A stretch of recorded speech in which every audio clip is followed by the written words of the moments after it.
when you shift your energy, you attract other people. All of a sudden, you are in different rooms. You are confronted with different conversations, and those conversations will also help you elevate and grow even further and come to a place where you not have been a week ago, for example.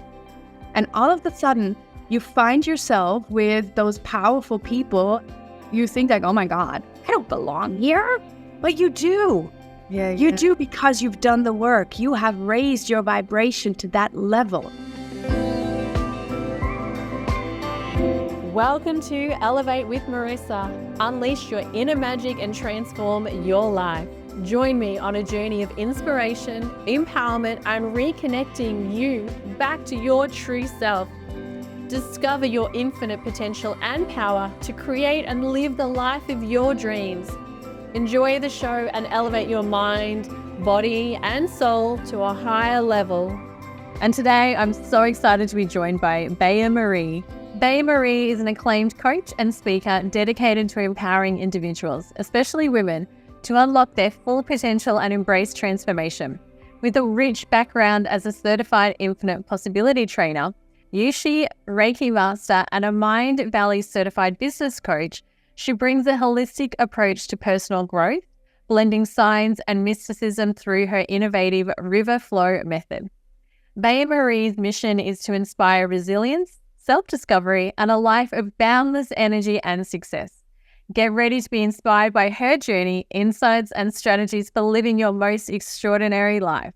Welcome, Bea-Marie. It is so lovely to have you here today. I'm so excited to have you joining us. Tell us a little bit about you and the magic and the work that you do.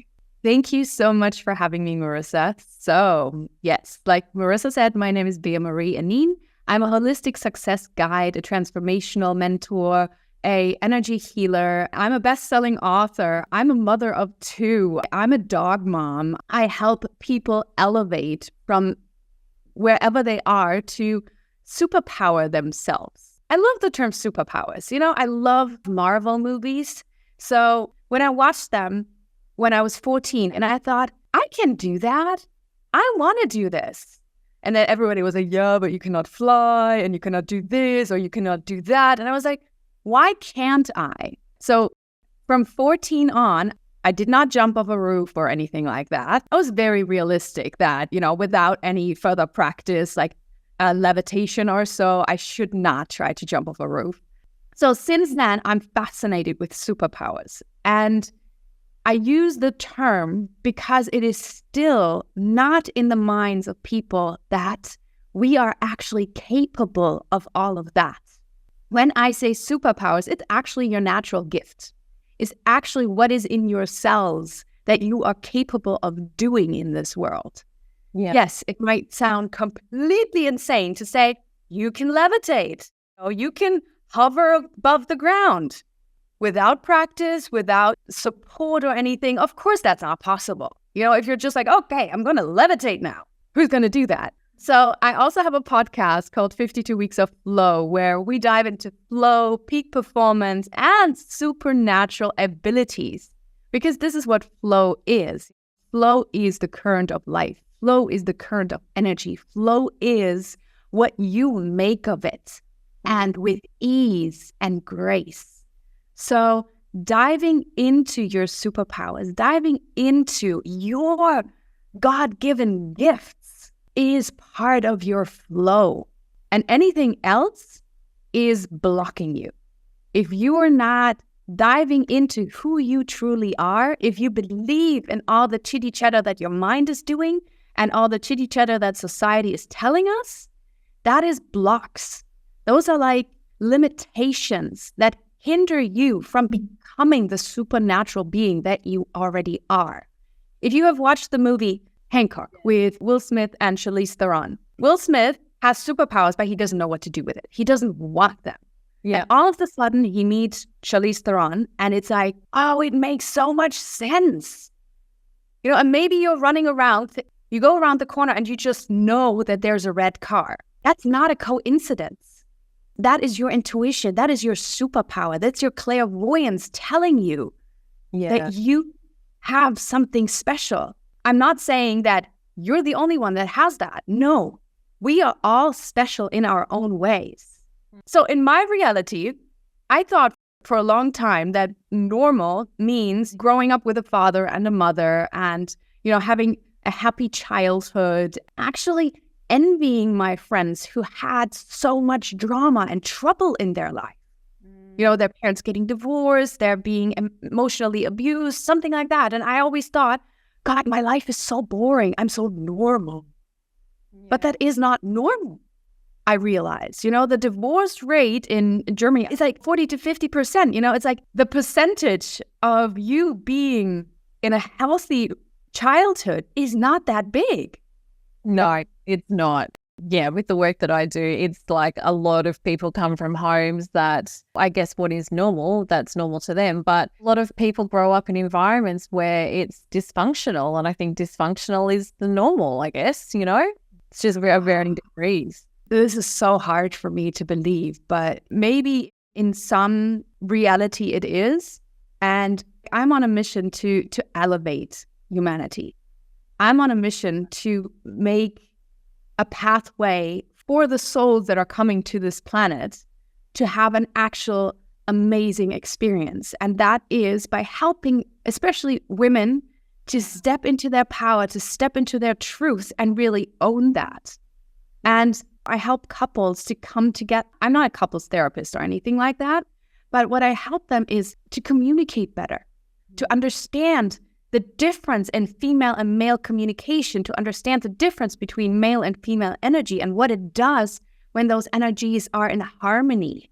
Yeah, I love that. I absolutely agree. I feel like everyone has within them this infinite level of potential and power and possibilities. And when you start to learn to alchemize your own magic, you can create this amazing life, right? That cliche, live your best life. It absolutely is possible. You can be living in an amazing life every single day. So I love the work that you're doing. I think it's so important. It's great. Thank you so much. And I love the work that you're doing. I mean, like you said, live your best life. It sounds like such a cheesy punchline, but we are capable of creating that. And it's just a matter of mindset. It's just a matter of what we believe. Yeah. Our brains are amazing. They are incredible.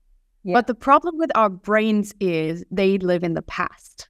They don't have what our intuition has. Our intuition has the capacity to tap into other realities, into other timelines, into the future.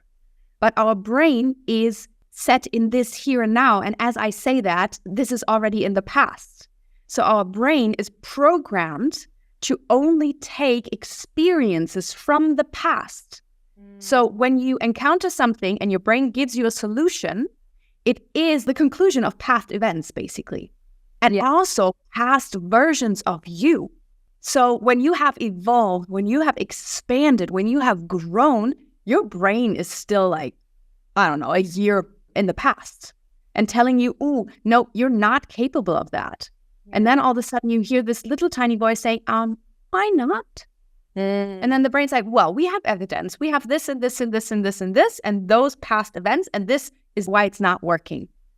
And then the little tiny voice comes up again and says, well, but we have evolved. We have done this already, and we have done this already. And the brain's like, yeah.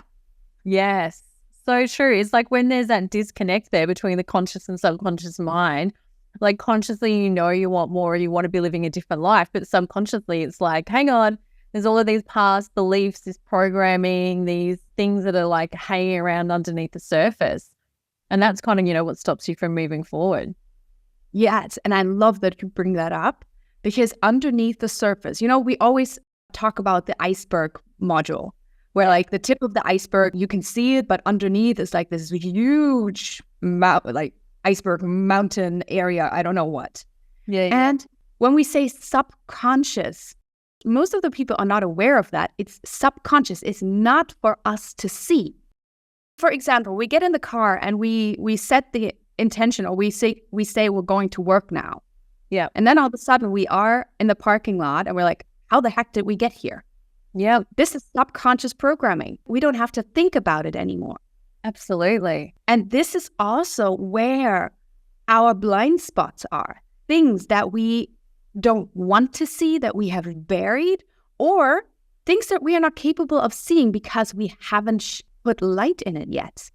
Yeah. And I think also as well, like people in society, we've been conditioned to have that disconnect and to numb out and to, what you were saying with your intuition, like, we've almost been conditioned, I feel, in society anyway, through like scrolling on social media, through our phones, through binging on TV. It's like we're conditioned to numb out and to disconnect from that mind and the body and not trust and listen to our intuition, right? So it's like, for people that are listening, they might be thinking, well, I feel like that sounds like me. And then, those people as well, like, when their intuition starts to come up, but then they're like, they can't trust their intuition. What do you say to your clients, I guess, when people are in that position where they either don't know what their intuition sounds like, or it starts to come up and they're like, I don't know if I can trust myself with what I'm telling myself to do, right? Yeah, I come across that so much. And sometimes I'm also still struggling with it. Because from when we were little, we were basically told not to trust ourselves. Okay, who can relate to this? When you were little and you were like, I'm going outside without a jacket. And your mother says, no, you put on a jacket because it's cold. And you're like, yeah, but I don't feel cold. No, it is cold, so you put on a jacket. Yeah. Your mom means well. Yeah. Or when you are the parent and you're saying that to your child, you mean well. You want to protect your child. But what you're doing in that moment is you're overwriting their feelings. Like they stop trusting themselves. Yeah. Because our kids, they look up to us. They look up to us. They think that we have all the wisdom. So when we keep telling them over and over, no, it's cold, you put on a jacket, they lose touch of their feelings, their senses in a way. Well, and the same validating how they feel as well, like what feels right for them. Yeah. And also the same when a kid comes to you and is crying, and you say, oh, that wasn't too bad. Yeah. No, when your kid is crying and they have an emotional reaction to something that big that they're crying, and it is bad for them. Yeah. For us, it's not. For us, it's like, come on kind of thing.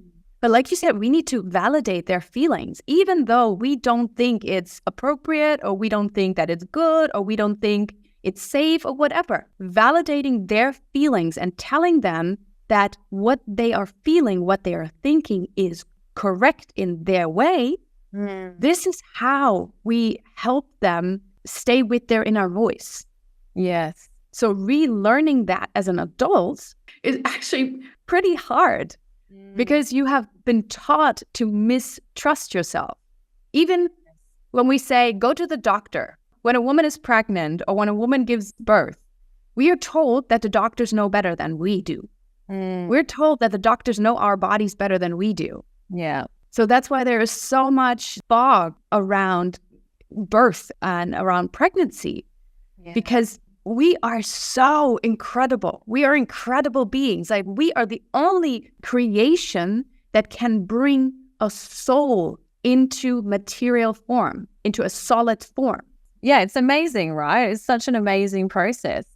And I feel like more people should be advocates for their health. More people should be able to stand in their power and say, well, this is what feels right for me, and this is what I want to do in terms of my health choices or my medications or whatever. Like, obviously, I'm not saying don't take medication, but I'm saying, like, be an advocate for your health. Like, it's okay to get second opinions. You first of all need to learn how to, but like to tune in to what feels right for your body, because I find when you go to a doctor and, in particular with fertility, with pregnancy, with women, you go in, like I went and got my eggs frozen. And when I went in, I was 44 now, but I was, this was quite a few years ago. But still, I was classified as like a geriatric, right? Because of my age, because I was over the age of, I think it's like you classify as a geriatric over the age of like, I don't know, 35 or something. Don't quote me to that. That's not the exact number, but it's like over that age, right? So I went in there and I was talking to these doctors and they were like, well, you're at this age, so this is what we're expecting based on statistics. And I was like, but I'm not a number. I live very healthy. I have a very clean way of living. I don't look like my age. My body isn't my age. Like, you need to treat me as though you're working on someone who is younger than me, like 10 years younger than me, because that's the result that I'm hoping to get out of this treatment. If you're going to work on me thinking you're working on someone in their 40s, like you're not the doctor for me. And I like find 3 doctors before I found one that would work with me. But it was like, you need to be an advocate for your health, because I didn't want to sit there across the table from someone and someone's showing me a graph and being like, well, you fall into this category. I'm like, but I'm not a number. Like, I'm not a statistic. Like, I'm a person that you're talking to. I'm not a dot on a piece of paper. So I see it a lot, like with my clients as well, you know, like that are going through stuff. And I just think you have to be an advocate for your health. You have to stand in your power and do what feels right for you. Absolutely. And I'm so glad that you're sharing that story, because I have so many clients or friends who say, I just turned 40. I cannot have kids anymore. It's like over for me. I'm like, why? If you are taking care of your body, if you have a healthy relationship to your body, if you're looking what you put into your body, then I don't see why you cannot become a mother at 45 or at... Yeah. Our life expectancy is so much longer than it is for like our grandmothers. I mean, okay, I cannot say because my grandmothers both were like 98. Oh my God. Yeah. They did well. Yeah, they did very well. You know, they lived through a war, they lived through poverty, they lived through everything, but they made the best of it. They lived their best lives to their circumstances. Yeah. And so when we talk about advocating for our health, for our bodies, for our wishes, for our desires, there is a reason why we desire something. Desire is a frequency. Yeah. Desire is the frequency for more. If we feel a desire for something, it is meant for us. Otherwise, we wouldn't have the desire. So it is on us to make it happen, to step into our masculine energy and take action. I feel like masculine and feminine energy. I mean, I work with this a lot as well, but it's like that balance, right? And I feel like this is where a lot of people struggle to get that balance of the masculine and feminine, because everyone has masculine and feminine energy within them, right? And, you know, women need to harness their masculine, you're right, to do things and step up and get things done. And just as much as you need to embrace the feminine and flow and ease and whatever. But what do you tell your clients, I guess, in terms of being able to step into their energy in a balanced way? Because I see a lot of like unbalanced energy and people stepping in very unbalanced, stepping into the different elements of the masculine and feminine.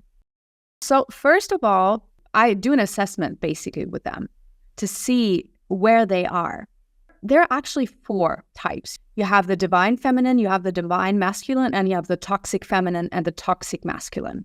So toxic masculine is like controlling, overpowering. Toxic feminine is when you are needy, when you are clingy, when your jealousy is also in the toxic feminine. And when you're in your divine masculine and in your divine feminine energy, divine masculine is holding space, for example. And the divine masculine is flowing and creativity. I developed a method called RiverFlow Method. I describe it like that. You have a riverbed and you have a river. You have the water flowing in the riverbed. And the riverbed is your masculine energy. And the river is your feminine energy. So when you have a strong riverbed, then the river can flow easily, effortlessly to the big, vast ocean.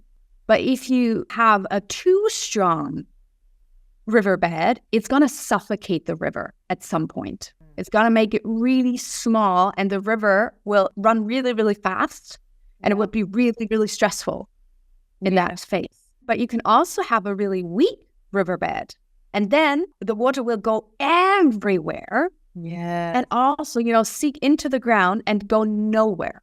So when we are too much in our feminine energy, like we flow everywhere. It's beautiful. Yeah. But we don't get anything done.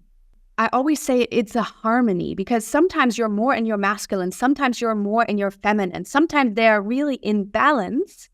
But to harmonize them and to be aware of where you are right now, it's actually the trick.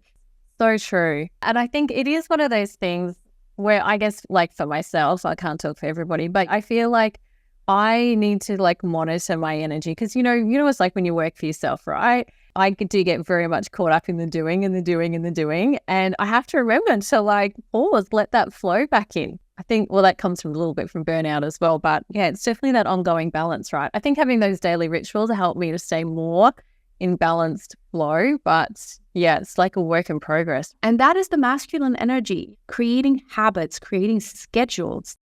That is masculine energy. We live in a masculine world, like everything is on schedule. But to find the flow in it, to find the ease in it, to find your space for creativity and expansion, that is where the feminine energy can thrive. This is where we come to our essence. We are sensual beings. You know, when we unleash it, it's a superpower because through our feminine energy, we are connected to the creator energy just by being in our essence. And then having the structure to hold that, that's the magic. And you asked earlier what I tell my clients how to tap better into their intuition, how to do that. And that is to sit with yourself.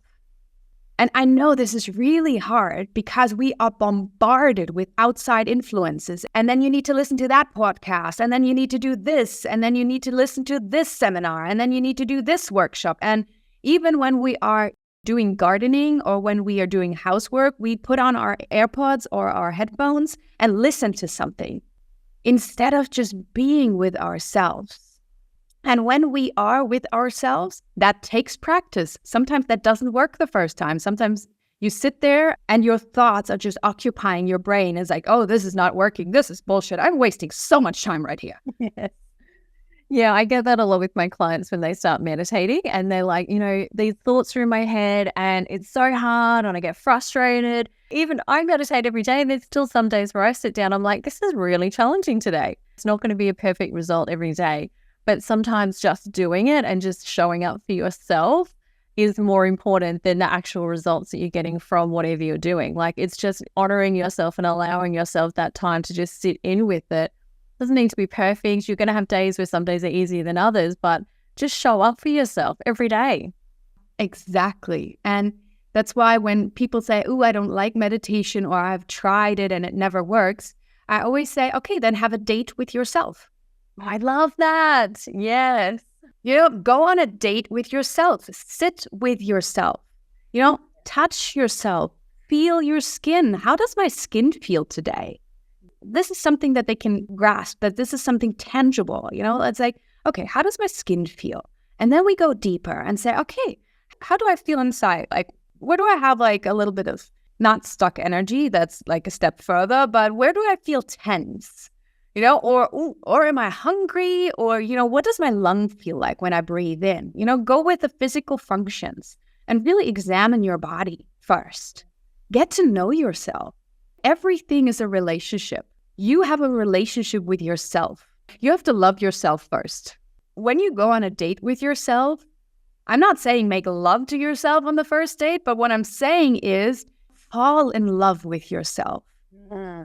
You know, even bring a mirror and look at your face. And don't look at it like, oh, I have a wrinkle here, or my lips are too thin, or this, or no, my hair, or no, yeah. But look at what you like about yourself. And really set the intention, I'm going to find things that I like about myself. And, you know, I feel like with self-care, it has been like a really overused term for a while, I guess, and like self-love.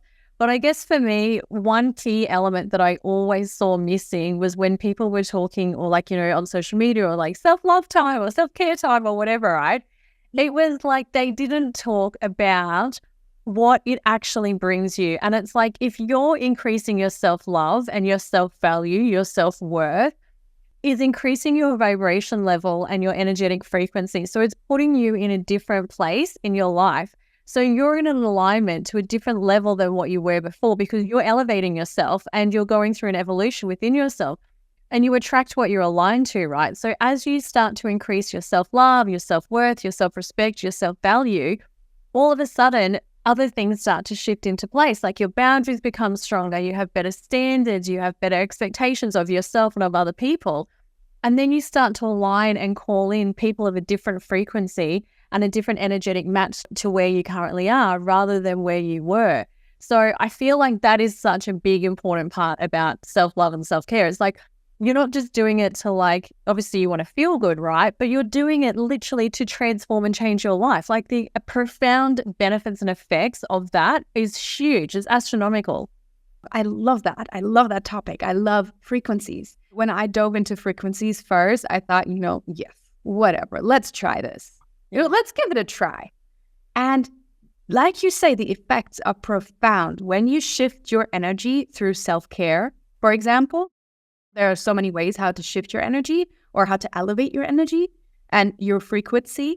Like you say, you attract other people. All of a sudden, you are in different rooms. You are confronted with different conversations. And those conversations will also help you elevate and grow even further and come to a place where you not have been a week ago, for example. And all of a sudden, you find yourself with those powerful people. You think like, oh my God, I don't belong here. But you do.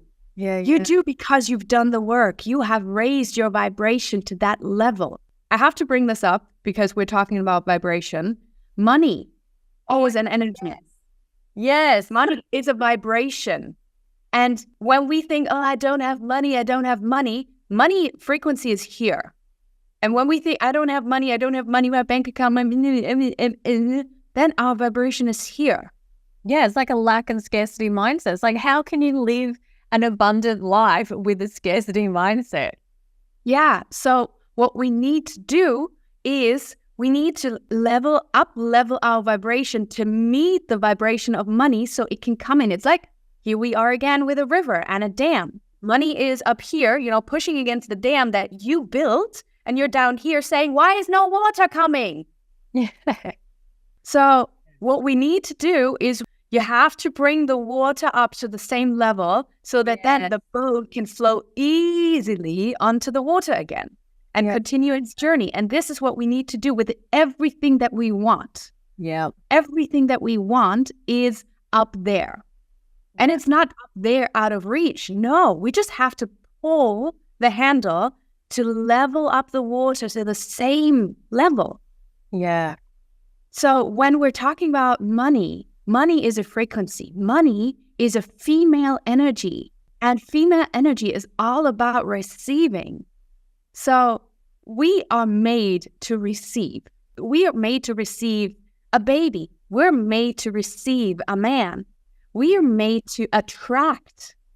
So when money is a female energy and receiving, we are a female energy, and that is already a match. So we need to get that scarcity mindset out and come back to what this game basically is. It's all about energy. Absolutely. I love that. And, I guess if people are listening to this and they're like, oh, well, that sounds like really great.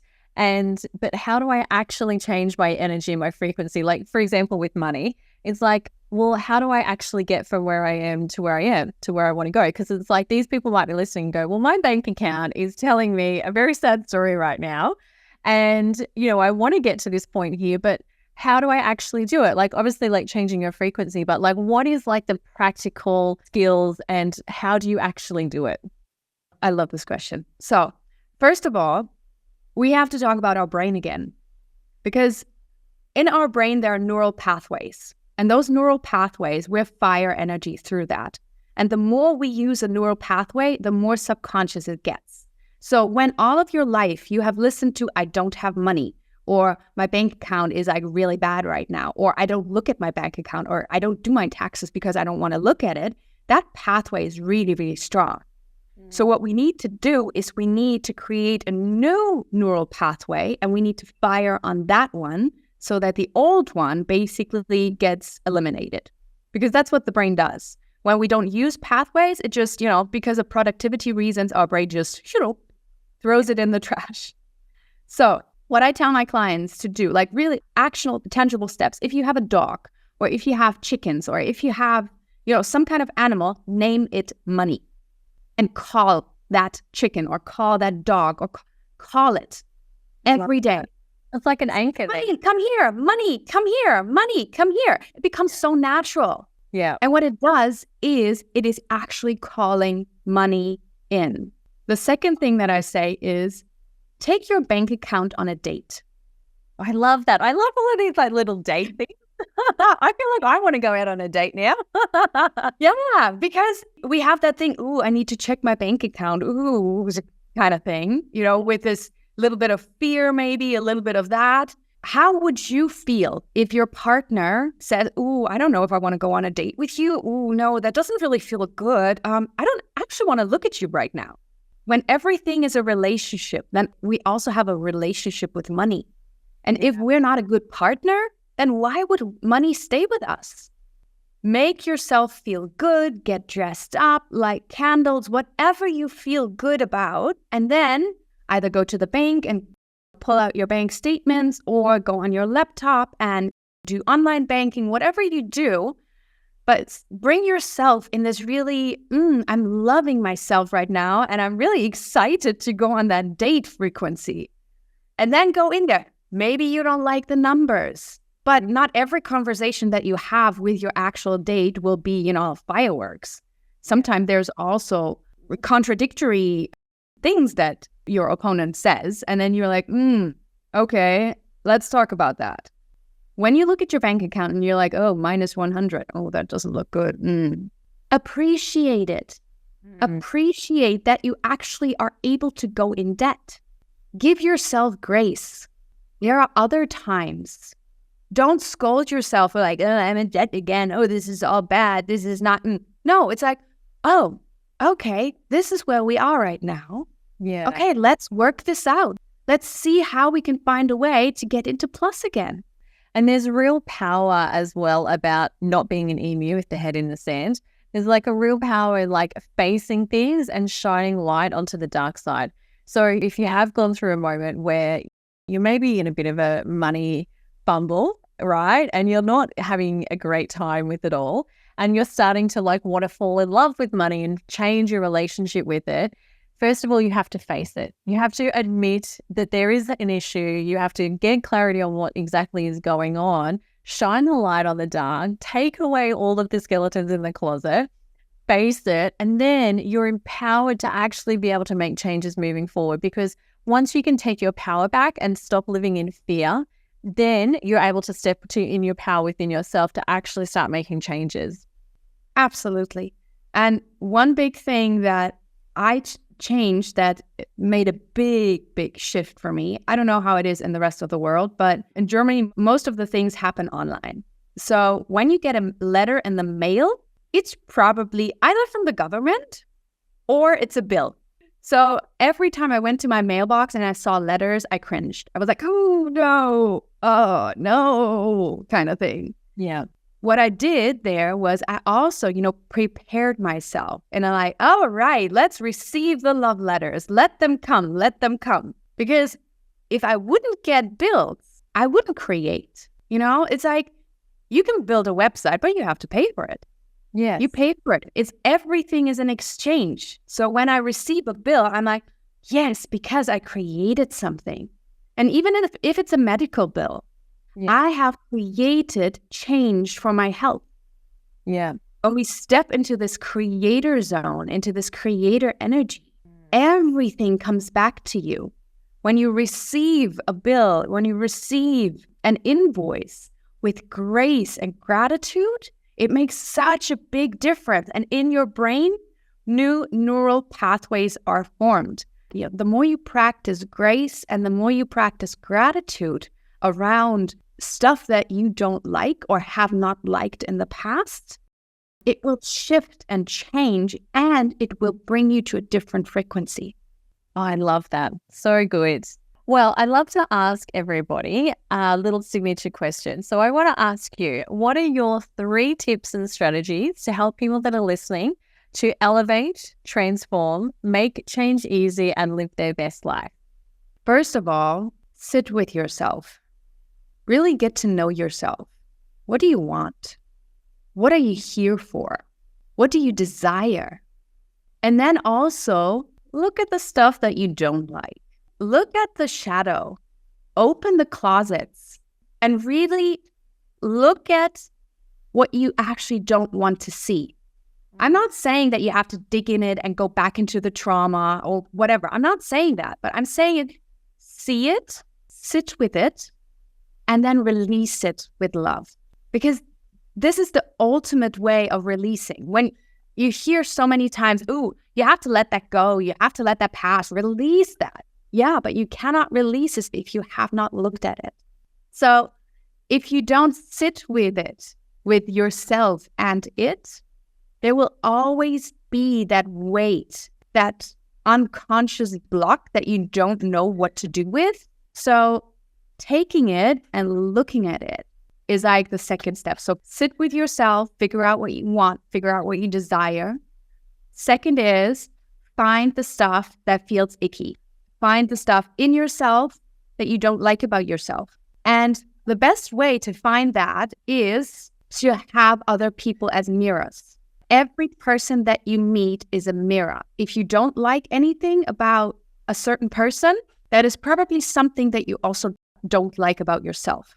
So true. So that's a gift. When a person comes to you and you're like, ooh, I don't, take that and transform that in you. Yeah, I love that. And the third one is to really find your joy, find your excitement. Like, what excites you? Why are you here on this planet? You're not here on this planet to hustle and to grind and someday die. You are here because you want to have an experience. And what is an experience? It is, sometimes it's going up, sometimes it's going down, up, down, flat. I don't know, whatever your experience looks like. Yeah. But find the excitement and find that childlike curiosity about, what do I want? What is this? Oh, what is that? Oh, can I do this? Oh, yeah, I can do this. I love that. Oh, amazing. Well, thank you so much for your time today. It was an absolute pleasure having you. We're going to drop your socials into the show notes. So if people want to connect with you, they'll be able to find you. But absolute pleasure having you. I've loved this. Yeah, I love this conversation so much. Thank you for having me. Thanks so much for being here, and I hope you enjoyed today's episode. So head on over and give a like to show your love, and follow the channel to stay up to date with all of the new episodes as soon as they become available. Thank you.